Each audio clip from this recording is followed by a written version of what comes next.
Hey, Sarah again. Last time though, I promise. Just a little warning beforehand, this part might be a little sensitive, viewers' discretion advised.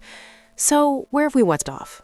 I'm standing on a stranger's doorstep in Claremont, folder in my hand, 40 minutes of highway silence behind me, and the woman in the doorway, dish towel over her shoulder, hair up, completely ordinary Wednesday afternoon, has just looked me in the face and said, "Who's Daniel?" I looked her in the eyes, then took a breath. And slower, I said, "I am married to your husband, Daniel." She shook her head, said his name was Mark, and I watched her face in the half second after she said it, that particular look of someone who thinks they're dealing with a confused stranger, slightly impatient, waiting for me to realize I had the wrong house and leave. So I opened the folder, found the page Patricia had put together, his photo, his real full name, his service record, the Claremont address, and I held it out to her. She looked down at it, and the impatience just left her face. She looked up at me, then back down at the page. Then she stepped back and said, "Come inside." Not "come in," not "please come in," just "come inside." Flat and quiet, the voice of someone who needs walls around them for whatever comes next. I stepped through the door, and that is the exact moment we heard a car pull up into the driveway. She froze, I froze. We looked at each other across about 3 feet of her hallway, and in that look was an entire conversation that neither of us had words for yet. The reason why he pulled up exactly then was something I only found out later through my lawyer. Daniel had a GPS tracker on my car for at least 2 years. Small, under the rear bumper, completely invisible unless you knew it was there. So when I kissed him on the cheek that morning and said my sister needed me, he watched me get on the highway, watched me take every exit toward Claremont, watched me stop at this address specifically.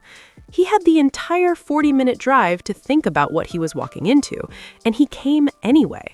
Now, I didn't know any of this yet, standing in that hallway, but my hands already knew something, because I reached into my bag and hit record on my phone before I had consciously decided to do it. The front door opened, and he was not calm, not even a little. Door barely open, and his eyes were already scanning the room, clocking her, clocking me, clocking the folder still open in my hands. He walked in the way you walk into a room you already know is on fire, and you've decided to walk into it anyway because you think you can still put it out. He saw her first, then he turned, and he saw me. I have replayed those next 3 seconds hundreds of times since it happened, because the first thing that moved across his face wasn't panic, it was calculation, fast and automatic and practiced.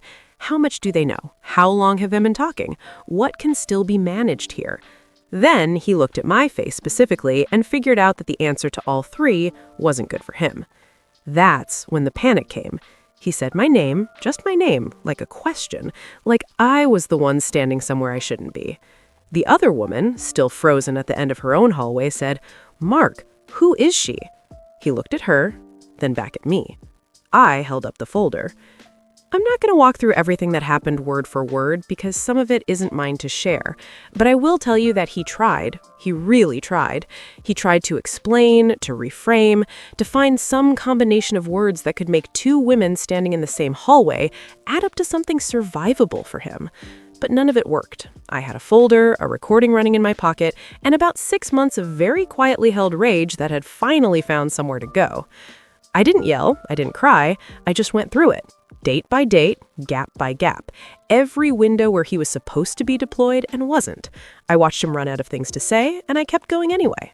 At some point, the little girl woke up from her nap and called out from upstairs, and the other woman just left the room to go get her. No announcement, no "excuse me." She just needed to stop looking at him, and that was the only way she could do it without falling apart in front of both of us. I don't blame her for that at all. When she left, it was just the 2 of us, and he looked at me and said, "Sarah, let me explain." But standing there, looking at him, I understood something. He didn't come to explain or apologize.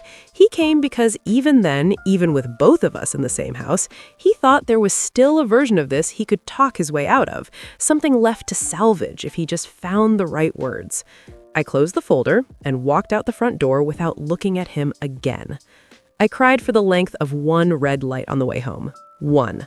And then I stopped because I had 2 kids to pick up and a bedtime routine to get through, and I was done giving him time that belonged to them. Lily was almost asleep when she asked me when Daddy was coming home. I tucked the blanket up around her. I said, "I don't know yet, baby." She said, "Okay," and she closed her eyes. Now I have a lawyer, I have the recording, I have Patricia's full report, and I have a GPS device in a Ziploc bag sitting in my lawyer's office. That is turning out to be a very interesting piece of evidence. To the woman in Claremont, if you ever find this, I'm sorry it was me at your door. To Daniel, I hope it was worth what's coming your way. And to everyone who has been here since part 1, thank you. You kept me company through something I couldn't say out loud, and that meant more than you know. Stay spicy.